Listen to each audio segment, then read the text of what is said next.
नमस्कार दोस्तों, स्वागत है आप सभी का आपकी अपनी प्रिय चैनल महाकाल जी का शक्ति में भक्तों। 2025 महाशिवरात्रि बेहद ही खास और पवित्र होने वाली है। इस बार आज की वीडियो बेहद ही खास है, बेहद ही ज्ञानवर्धक है उन माताएं बहनों के लिए जो अपने जीवन में भगवान शिव की कृपा प्राप्त करना चाहते हैं। भक्तों, अगर जिस महिला की शादी हो गई है तो उसे महिला को इस शिवरात्रि व्रत पर इन चीजों का ध्यान जरूर ही रखना। ऐसे में अगर आपका पति भी इन 3 चीजों को पहनने के लिए बोले तो आप तुरंत मना कर दें। एक शादीशुदा महिला को भूलकर भी इन 3 चीजों को कभी नहीं पहनना चाहिए, नहीं तो आप अपने पति की मृत्यु का कारण बन सकती हैं। आज हम महिलाओं से संबंधित खुल्लम खुल्ला साफ साफ 8 से 10 बिंदु बताने वाले हैं, क्योंकि शादी हो जाने के बाद पति पत्नी 7 जन्मों के लिए एक दूसरे के हो जाते हैं। पति पत्नी शादी हो जाने के बाद अपनी जवानी को ठंडा करने के लिए संभोग करते हैं, परंतु कई महिलाएं नए रिश्ता नई जवानी में पति के द्वारा कई ऐसी चीज लाई जाती है पत्नी के लिए, जो कि पत्नी गलती से उन चीजों को पहन लेती है। उसे समय पत्नी को पता नहीं होता है कि इन 3 चीजों के पहनने से पति की मृत्यु शीघ्र ही हो जाती है। आज यह वीडियो पति पत्नी को बड़े ही ध्यानपूर्वक देखना चाहिए। आपको बता दें कि आज के इस आधुनिक दौर में शादीशुदा महिला कई ऐसी चीजों को पहन लेती है जिसके बारे में उन्हें पता तक नहीं होता है। यहां तक कि शास्त्रों में भी यह नहीं लिखा होता कि कुछ भी पहले ऐसे में उनके परिवार, रिश्ते और पति की जान भी चली जाती है। तो ऐसे में जानते हैं कि आखिर में 3 चीज कौन सी है जो महिलाओं को कभी नहीं पहननी चाहिए। ईश्वर कहते हैं कि जो भी व्यक्ति अच्छे तरीके से पूजा पाठ करता है उसे मैं स्वीकार करता हूं, उसकी हर मनोकामना को मैं पूरा करता हूं। वीडियो में आगे बढ़ने से पहले अभी ही वीडियो को लाइक कर और नीचे कमेंट बॉक्स में लिख दो, सच्चे दिल से जय जय बजरंग बली। भाग में विवाह के बाद हर स्त्री के लिए 16 श्रृंगार बहुत मायने रखता है। मांग में सिंदूर, माथे पर बिंदिया, हाथों में चूड़ियां, पांव में पायल और बिछिया। यह धारण कर जब एक लड़की अपने घर को छोड़ किसी दूसरे घर में प्रवेश करती है तो उसके जीवन के मायने ही बदल जाते हैं। श्रृंगार एक स्त्री की सुंदरता में 4 चांद लगता ही है। साथ ही यह स्त्री के जीवन में परिवर्तन और समाज में उसकी पहचान को एक नए रूप में प्रस्तुत करता है। केवल धार्मिक दृष्टि से ही नहीं बल्कि वैज्ञानिक दृष्टि से भी 16 श्रृंगार का महत्व माना जाता है। 16 श्रृंगार में उपयोग होने वाला सामान किसी भी सुहागन स्त्री के वैवाहिक जीवन का प्रतिनिधित्व करता है। इसमें प्रयोग की जाने वाली हर चीज का अपना एक अलग महत्व होता है। हिंदू धर्म मानने वाली प्रत्येक सुहागन स्त्री अपने पति की लंबी आयु और सुखी जीवन की कामना के साथ 16 श्रृंगार धारण करती है, परंतु कई ऐसी चीज होती है जो कि महिलाओं को कभी नहीं पहननी चाहिए। अब यहां पर कुछ दोस्त ऐसे भी होंगे जो हमारी बातों को हल्के में लेंगे, क्योंकि उन्हें वास्तुशास्त्र का ज्ञान नहीं है। हमारे हिंदू शास्त्र में एक कहावत प्रचलित है कि बंदर क्या जाने अदरक का अर्थ यह है। कोई भी व्यक्ति वास्तुशास्त्र के बारे में नहीं जानता है तो फिर इन उपायों में या वीडियो देखने पर विश्वास ही नहीं करता है। इसलिए भक्तों, सही सटीक 100% जानकारी के साथ में जानने के लिए इस वीडियो से जुड़ जाना। वीडियो को आगे बढ़ते हैं। आपके पास अभी जितने भी काम है उनको साइड में रख दीजिए। ध्यानपूर्वक जो आपको बताया जा रहा है भक्तों, आप सबको ये तो पता ही होगा कि जो शिवरात्रि का व्रत है वह महिलाएं किस लिए रखती हैं और क्यों रखती हैं। अगर ना पता हो तो चलिए मैं आपको वह भी बता देता हूं। जो शिवरात्रि का व्रत होता है वह महिलाएं अपने जो शादीशुदा महिलाएं होती हैं वह अपने पति की दीर्घायु के लिए रखती हैं, जबकि कुंवारी लड़कियां अभी शिवरात्रि का व्रत रख सकती हैं। अगर किसी को मनचाहा भर प्राप्त करना है तो वह भी अपने मनचाहा बार की प्राप्ति के लिए भी इस व्रत को कर सकती है। अगर कोई सच्ची मंच श्रद्धा से इस व्रत को रखता है तो उसकी मनोकामना शीघ्र ही पूर्ण हो जाती है। कहा जाता है कि माता पार्वती ने भी भगवान भोलेनाथ को प्राप्त करने के लिए इस व्रत की तपस्या की थी। तभी से इस व्रत को हमारे जो धरती पर मनाया जा रहा है। तो आप सबको यह भी पता होगा कि इस वर्ष शिवरात्रि 2025 में 26 फरवरी को मनाया जाएगा। चलिए अब आगे उन चीजों के बारे में भी जान लेते हैं जिस बारे में हम पहले बात कर रहे थे, उसे देखिए और सुनिए। नंबर 1, शास्त्रों में स्पष्ट बताया गया है कि किसी भी शादीशुदा महिला को एकदम सफाचट सफेद रंग का वस्त्र कभी नहीं पहनना चाहिए। ऐसा करने से आपके मान सम्मान को ठेस पहुंच सकती है। आपको बता दें कि आजकल के फैशन के युग में महिला सुंदर दिखने के लिए काफी ऐसी हदें पार कर देती हैं जिसके बारे में सोचना भी पाप के बराबर है।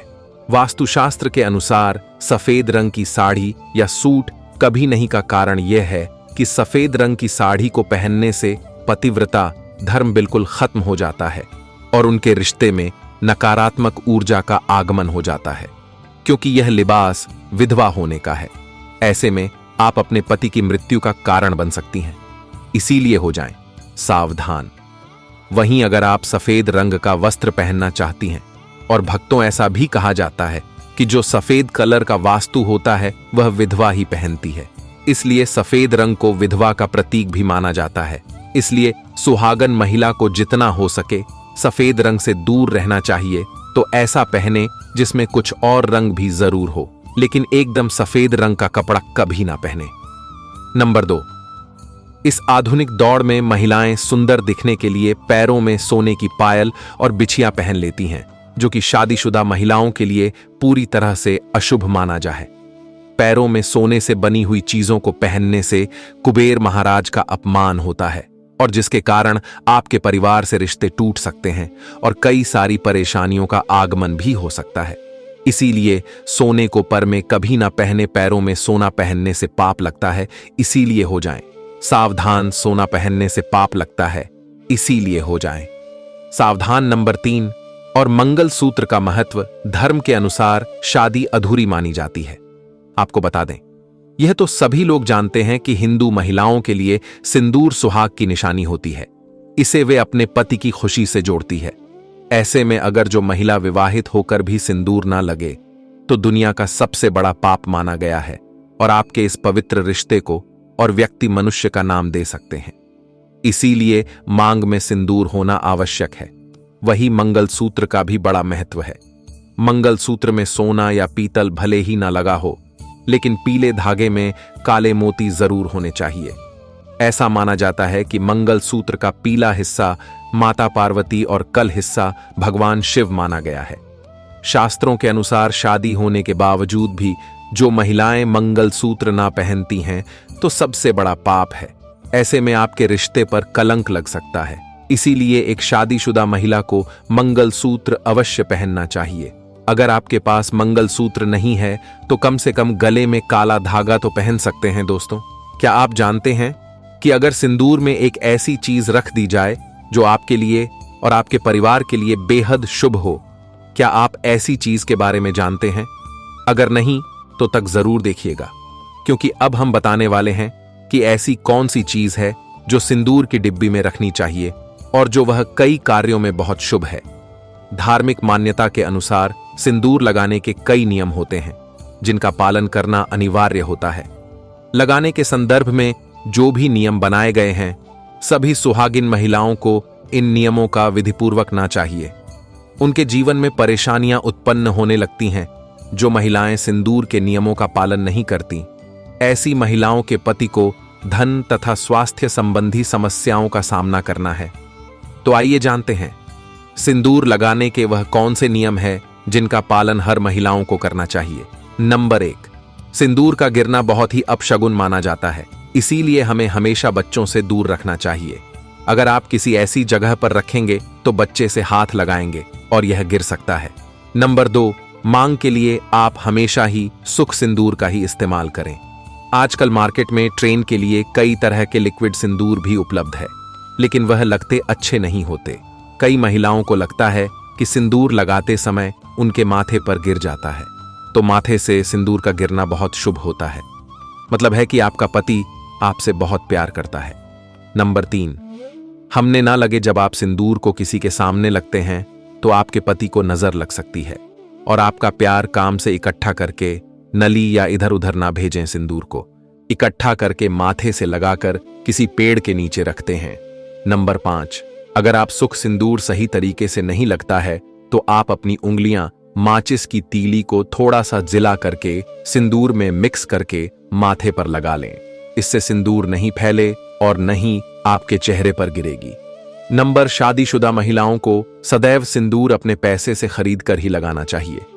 किसी अन्य के पैसे से खरीदा गया सिंदूर लगाने से बचे। लेकिन वही अगर किसी का दिया हुआ सिंदूर अगर कोई महिला लगती है तो इससे बहुत बड़ा अनर्थ हो सकता है, जिसकी आपने कभी अपेक्षा भी नहीं की होगी, और साथ ही धन वैभव की कमी और पति को किसी भी तरह से सफलता न मिलाना। घर में क्लेश का वातावरण रहना, घर में इस प्रकार का वातावरण बन जाता है। मांग में सिंदूर नहीं लगना चाहिए। सबसे पहले महिला नहा ले और पूजा पाठ कर ले, उसके बाद ही अपने माथे पर सिंदूर लगाए। सिंदूर लगाते समय सदैव आप अपने पति की लंबी आयु तथा उनकी सफलता के बारे में ही सोचें। इससे उनका भाग्य और भी अधिक प्रबल एवं शक्तिशाली बनता है। महिलाओं को से उनका भाग्य और भी अधिक प्रबल एवं शक्तिशाली बनता है। नंबर 8, सुहागिन। महिलाओं को उपहार में मिले सिंदूर का उपयोग करने से बचना चाहिए, क्योंकि शास्त्रों में उपहार में मिले सिंदूर का उपयोग करना अशुभ है। केवल अपने पति का दिया हुआ सिंदूर ही लगे, जो कि शादीशुदा महिलाओं के लिए बहुत ही शुभ है। परंतु शादीशुदा महिलाओं को किसी दूसरी महिला के सिंदूर को अपनी मांग में भरने से बचना चाहिए। किसी दूसरी महिला के दूर को मांग में भरना बहुत ही अशुभ होता है। ऐसा करने वाली महिलाओं के पति को धन संबंधी समस्याओं का सामना करना पड़ता है। नंबर 10, घर में अगर किसी भी तरह के सूतक है या आपके पीरियड्स आ रहे हैं तो आप सिंदूर ना लगे, क्योंकि यह सिंदूर का अपमान होता है। इसके साथ ही मां लक्ष्मी ऐसे घर में प्रवेश भी नहीं करती। पीरियड के दौरान महिलाओं को कई काम करने की मनाही होती है, जैसे रसोई में जाना, अचार चुन पूजा पाठ करना या मंदिर जाना आदि। दोस्तों, हिंदू धर्म में ऐसी मान्यता है कि पीरियड्स के दौरान महिला द्वारा तुलसी में जल डालने से तुलसी का पौधा सूख जाता है, क्योंकि इस समय महिलाओं के शरीर में ऊर्जा का संचार अधिक होता है। इस ऊर्जा को भगवान सहन नहीं कर पाते, इसलिए पीरियड के दौरान पूजा पाठ करना या मंदिर जाना वर्जित है। दोस्तों, प्राचीन काल में मंत्र कर और अनुष्ठान के बिना पूजा अधूरी मानी जाती थी। इसमें बहुत समय लगता था। दोस्तों, पीरियड्स के दौरान महिलाओं को इतनी देर बैठकर पूजा पाठ व अनुष्ठान करने में समस्याओं का सामना न करना पड़े। इसके लिए उन्हें तो यदि पीरियड के अवधि 7 दिन है तो 8वें दिन मंदिर में प्रवेश किया जा सकता है। वैसे यदि हम ज्योतिष की माने तो आमतौर पर पीरियड समाप्त होने के बाद 5वें दिन आप मंदिर में प्रवेश कर सकती हैं। दोस्तों, व्रत के बीच में ही अगर किसी महिला के पीरियड्स आ जाएं तो ऐसे में महिला को अपना व्रत पूरा करना चाहिए। पीरियड्स के दौरान भी मन में भगवान के प्रति आस्था काम ना हो। भगवान के लिए मां की शुद्धता सबसे ज्यादा जरूरी है। शारीरिक शुद्धता बाद में आती है। दोस्तों, व्रत के दौरान अगर किसी विशेष पूजा का संकल्प लिया गया है तो पीरियड के दौरान आप दूर बैठकर उसे धार्मिक काम को किसी अन्य व्यक्ति के जरिए करवा सकती है। पीरियड्स के दौरान भी व्रत के सभी नियमों का पालन करना चाहिए। ऐसे में प्रभु के मित्रों का ज्यादा से ज्यादा मनन करें। किसी विशेष पाठ का जाप करना चाहती हैं तो फोन के जरिए पाठ पढ़ सकती है। पीरियड्स के दौरान स्वच्छता का ख्याल रखना बेहद जरूरी है। स्नान के बाद साफ वस्त्र पहनकर ही मंत्र और पाठ करें। धार्मिक मान्यताओं के अनुसार पीरियड्स वाले दिनों में महिलाओं को सिंदूर लगाना चाहिए या नहीं। सिंदूर, जिसे कुमकुम के नाम से भी जाना जाता है, इस मुख्य रूप से विवाह का प्रतीक माना जाता है। ऐसा माना जाता है कि हिंदू शादी की रस्म तभी पूरी होती है जब वह मंडप में वधू की मांग में सिंदूर लगता है। सिंदूर को विवाह का प्रतीक माना जाता है। विवाहित महिलाएं अपने माथे के बीच से सर के मध्य तक बालों के बीच में सिंदूर लगाती हैं। दरअसल यह प्रथा सदियों से चली आ रही है और मांग में सिंदूर लगाना सुहागिनों के मुख्य श्रृंगार में से एक माना जाता है। अधिकांश हिंदू विवाह समारोह में सिंदूर लगाने की रस्म सबसे महत्वपूर्ण रीति रिवाज में से एक होती है और शादी के बाद भी सिंदूर लगाने के नियम होते हैं, जिसे हर एक सुहागिन स्त्री ध्यान में रखती है। क्योंकि सिंदूर को सुहाग का प्रतीक माना जाता है, इसलिए महिलाएं पति की लंबी उम्र की कामना के साथ मांग में सिंदूर लगाती हैं।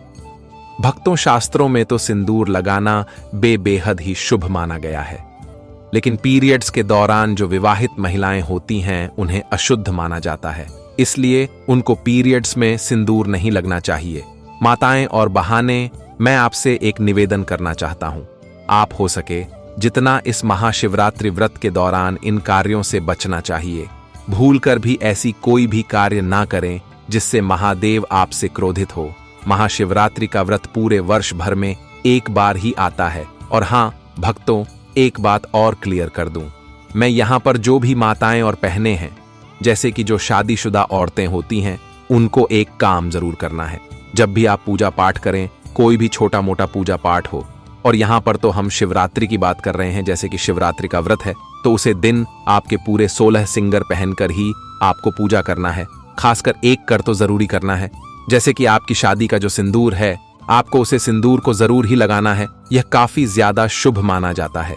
कहा जाता है अगर तू स्त्री अपने शादी वाले सिंदूर को पूजा पाठ के दौरान उसे करती है तो उसका पति हमेशा तरक्की करता है और कभी भी कोई अड़चन नहीं आती है, और हमेशा उसका पति एक अच्छी खुशहाल जीवन व्यक्तित्व करता है। दोस्तों, आज की शास्त्रों संबंधित वीडियो में यह जानकारी आपको कैसी लगी, हमें कमेंट बॉक्स में जरूर बताएं। और कमेंट बॉक्स में सच्चे दिल से हर हर महादेव जय मां व्रत की सफलता के लिए लोग शिवलिंग पर बेलपत्र चढ़ाते हैं। बेलपत्र चढ़ाते समय आपको यह ध्यान रखना है कि बेलपत्र में 3 पट्टी होना चाहिए और बेलपत्र कटी फटी नहीं होनी चाहिए। अगर बेलपत्र 2 दिन पुराना है तो चल जाएगा, क्योंकि बेलपत्र को बांसी नहीं मानी जाती।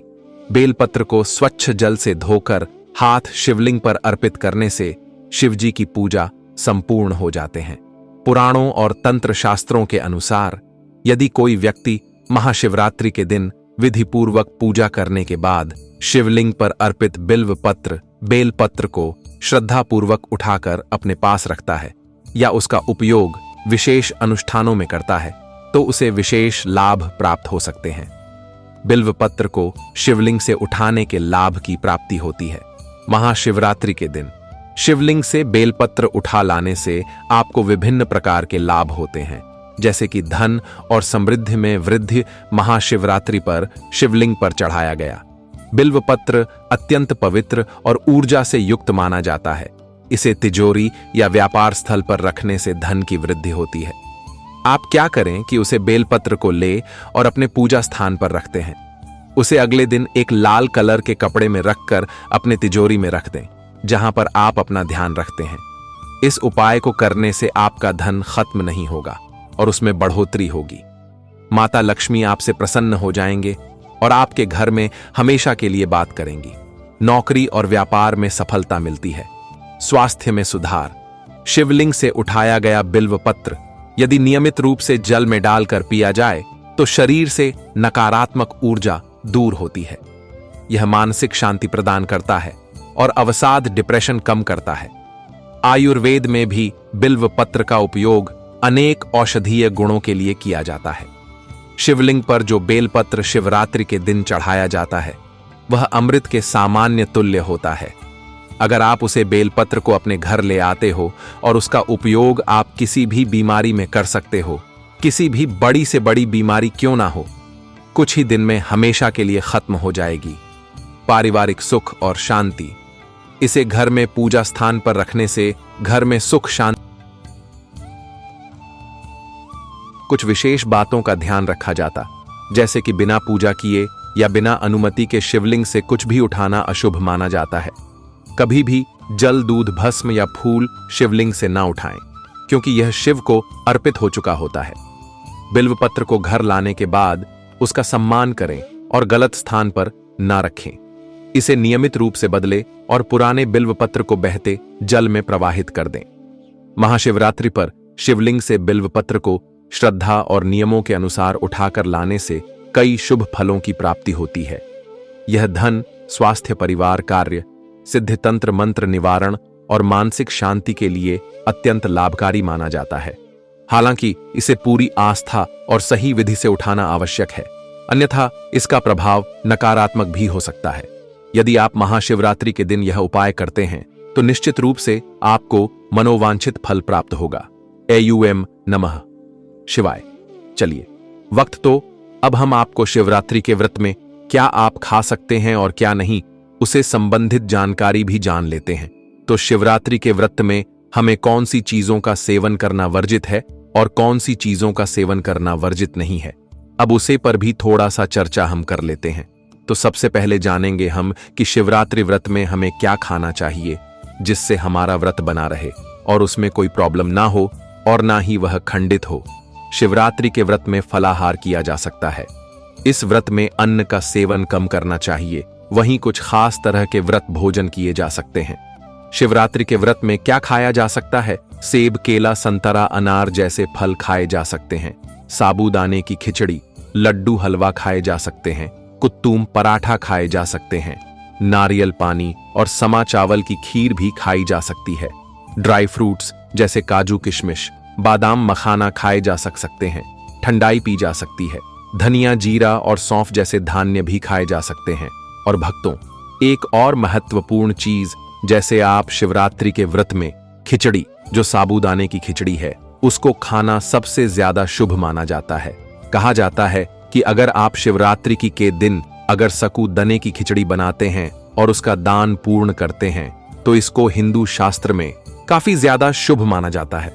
कहा जाता है कि आप फला के दौरान अगर आप खिचड़ी बना रहे हैं तो अगर पहले आप बना ले उसको और आप उसको व्रत के बाद तब खा, जब उसको आप एक किसी कन्या को जरूर दे दें और कन्या को देने के बाद खुद फलाहार करें। अगर आप ऐसा करते हैं तो यह आपके लिए बहुत ही ज्यादा अच्छा होगा। चलिए भक्तों, यहां पर हमने उन चीजों के बारे में जाना जो हमें व्रत के दौरान करना चाहिए। अब हम आपको एक और महत्वपूर्ण जानकारी बता देते हैं। जैसे कि आपके यहां व्रत रखते हैं तो कब फलाहार किया जाता है, आप कमेंट बॉक्स में जरूर बताएं। तो चलिए हम आपको यह बता देते कि आपको फलाहार कब और कैसे करना है। जिस दिन शिवरात्रि का व्रत रखता है आपको उसे दिन पूरे दिन भर ही व्रत रखना होता है। आप इस व्रत में पानी पी सकते हैं पर फलाहार नहीं कर सके। अगर आप दिन में एक बार फलाहार करते हैं तो आपको रात को नहीं करना है और ना ही खाना खाना है। अगर आप रात के टाइम फलाहार कर सकते हैं, आप कोई भी टाइम एक टाइम फल वगैरह खा सकते हैं और हो सके तो आप खिचड़ी वगैरह भी बनाकर खा सकते हैं। इस व्रत में आपको सुबह खाना खाना होता है नहाने के बाद, और उसके बाद शिव जी की पूजा अर्चना करने के बाद आपको जो भी अपने अपने लिए खाना बनाया है उसको थोड़ा सा शिव जी को चढ़ाना होता है और उसके बाद आप अपने व्रत का खुलासा कर सकते हैं। तो भक्तों, आप कमेंट बॉक्स में जरूर बताएं कि आपके यहाँ व्रत कैसे किया जाता है और कब व्रत का पारण किया जाता है। अब जान लेते हैं कि शिवरात्रि के व्रत में कौन सी चीज है हमें नहीं करना चाहिए और उन चीजों के सेवन से हमें बचाना चाहिए। शिवरात्रि के व्रत में क्या नहीं खाना चाहिए? गेहूं या चावल का सेवन नहीं करना चाहिए। साबुत अनाज से बनी कोई भी चीज नहीं खानी चाहिए। लहसुन और प्याज का सेवन नहीं करना चाहिए। कहा जाता है कि प्याज और लहसुन मांस माद्री, इसलिए हो सके तो आप प्याज और लहसुन से दूर रहे। ज्यादा तला भुना नहीं खाना चाहिए। दूध और दही का सेवन करने से बचना चाहिए। शिवरात्रि के व्रत में अगर बिना नमक के रह पाना मुश्किल हो तो सेंधा नमक का इस्तेमाल किया जा सकता है। भक्ति, आपको यह शिवरात्रि से संबंधित जानकारी कैसी लगी? कमेंट बॉक्स में जरूर बताएं। और अगर आपने अभी तक कमेंट बॉक्स में हर हर महादेव जय मां पार्वती ना लगाओ तो जरूर लिखें। अगर चैनल पर नए हैं तो चैनल को सब्सक्राइब जरूर ही कर लीजिएगा ताकि और भी शिवरात्रि से संबंधित ज्ञानवर्धक जानकारी आपको सीधे नोटिफिकेशन के माध्यम से आपको सबसे पहले प्राप्त हो सके। वीडियो के अंत तक बने रहने के लिए आप सभी का धन्यवाद। ओम नमः शिवाय। मिलते हैं नेक्स्ट